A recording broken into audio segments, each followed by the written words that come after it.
War does not have a woman's face, wrote Alesh Adamovich in 1960, 15 years after the end of the brutal, bloody war that claimed millions of lives during World War II.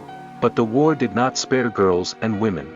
Tens of thousands did not return to their beloved husbands, fathers and sons. And they died not only on the battlefields. More terrible and painful deaths overtook women prisoners of war in Nazi concentration camps. The brutal aims of the Nazis. Nazi Germany was accused of crimes against humanity. Millions died in battle, hundreds of thousands were brutally executed. Prisoners in concentration camps, subjected to insane experiments and experiments after which it was impossible to live. The concentration camps were terrible not only for hunger, exhaustion, hard grueling work and arbitrariness. The horror was in the large-scale and insane scientific research conducted on living material. With the help of experiments on living human beings, the Nazis tested the latest medical technology, tested scientific theories, and tested drugs and vaccines. The Nazi Reich needed strong and hardy soldiers. And they experimented on prisoners to withstand enormous loads and pressure. They were kept in the cold and infected with various diseases. The Nazis sought confirmation of the racial theory and through their mockery approached the death of the prisoners or their complete incapacitation. The women suffered particularly badly.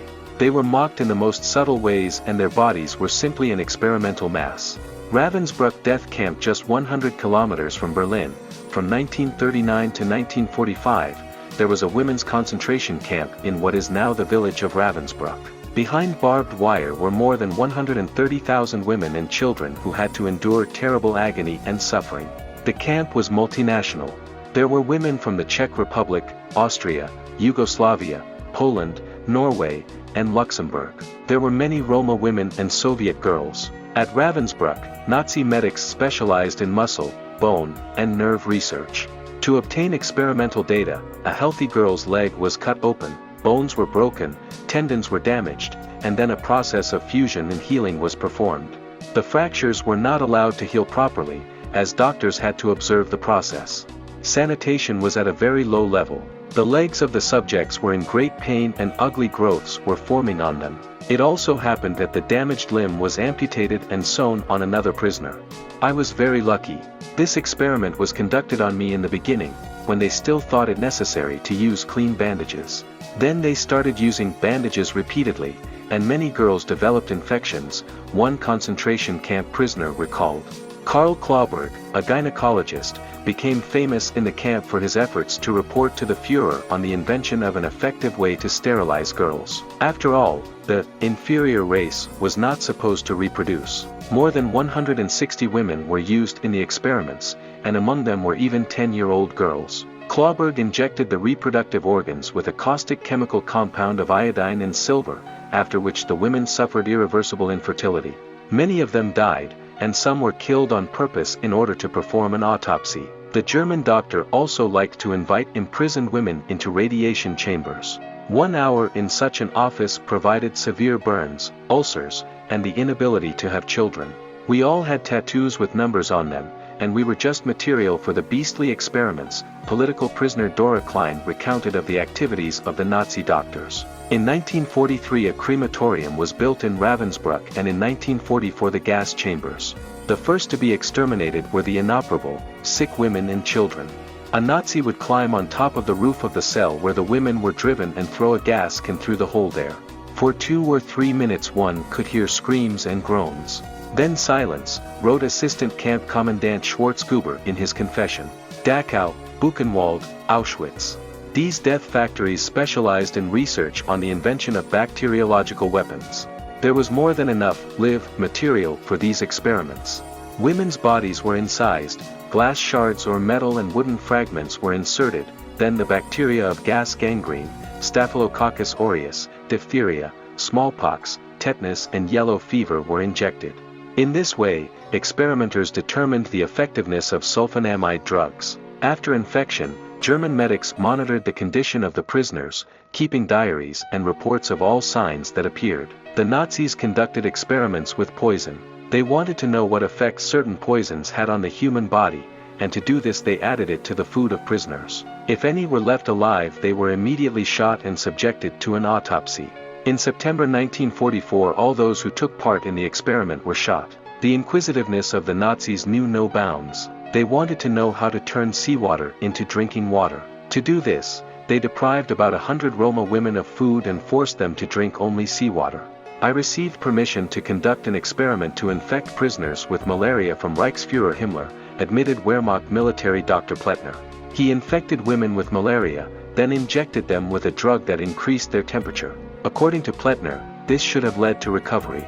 But the prisoners died one after another from malaria, from complications and huge doses of drugs. Experiments on blood clotting were conducted by SS Hauptsturmführer Sigmund Rascher. The medical experiments on human beings conducted by Sigmund Rascher are recognized as inhuman and criminal, an excerpt from the minutes of the Nuremberg meeting. Rascher created a drug based on pectin and beets to quickly stop bleeding. And without questioning his research, he gave the test girls these pills. After taking the drug, the prisoners received gunshot wounds to the most vulnerable parts of the body, the neck or chest. These experiments were not enough for Rascher, and he began to amputate prisoners' limbs without anesthesia. The Angel of Death was called the most dangerous Nazi, the medical scientist Joseph Mengele. He performed autopsies on live babies and passed high-voltage current through the women. He wanted to test their endurance.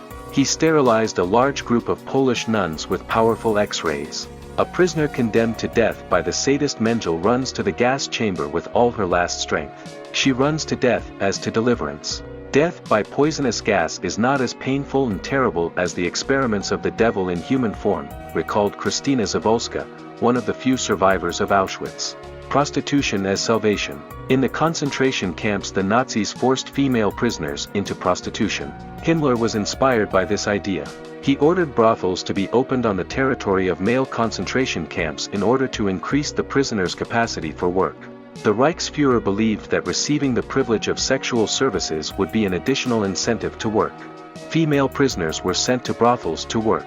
Those who were selected were better fed and given decent clothes. The girls were washed in disinfectant solutions, tanned, and had their teeth and skin whitened. The goods had to be liquid. The standard for the sexual conveyor belt was 300 to 500 men per prostitute. The time for one session was 15 minutes. The women were promised that after 6 months of work they would be set free. The desire to leave the camp was incredibly strong, but only the young and more or less healthy ones were chosen. None of the selected girls refused. Moral principles no longer mattered. The important thing is that some of us managed to get out of this hell, a former inmate, Dora Mittelbaugh, said of her work in the brothel. The choice was very cruel: either you die from starvation and monstrous experiments, or you eat, drink, shower, wear normal clothes but give yourself to hundreds of starving men. I was an 18-year-old boy and didn't know what a woman was. The first time it happened was in a camp brothel. I was happy and horny. I went to that woman 12 times, recalled Dutchman Albert van Dijk. If prisoners became pregnant,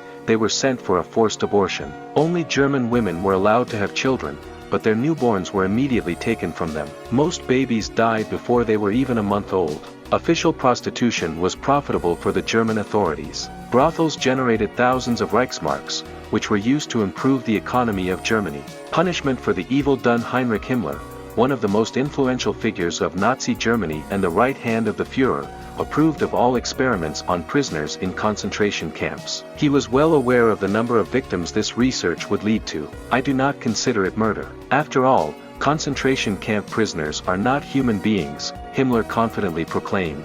When the Red Army entered Germany and the ground began to burn under the Nazis' feet, concentration camp commanders hastily ordered the burning of all documentation and the destruction of traces of monstrous experiments. Most of the medics, warders, and guards managed to escape and melt into the German masses. Many of the doctors who had carried out sadistic experiments and premeditated murders were comfortably and happily settled down in the post-war life and even worked in their professions. Others fled to other countries, including Joseph Mengele, who settled in Brazil and lived carefree until the end of the 1970s. At the Nuremberg trials, only 23 Nazi medics were put on trial. In 1955 they were already at large. The public in Germany, Europe and the United States did not consider the deeds of the medics to be a crime. Only towards the end of the 20th century did the world think deeply about the man-made horrors of the Nazis. In April of this year, Germany, represented by President Steinmeier, apologized to the world for the crimes committed by the Nazis during World War II.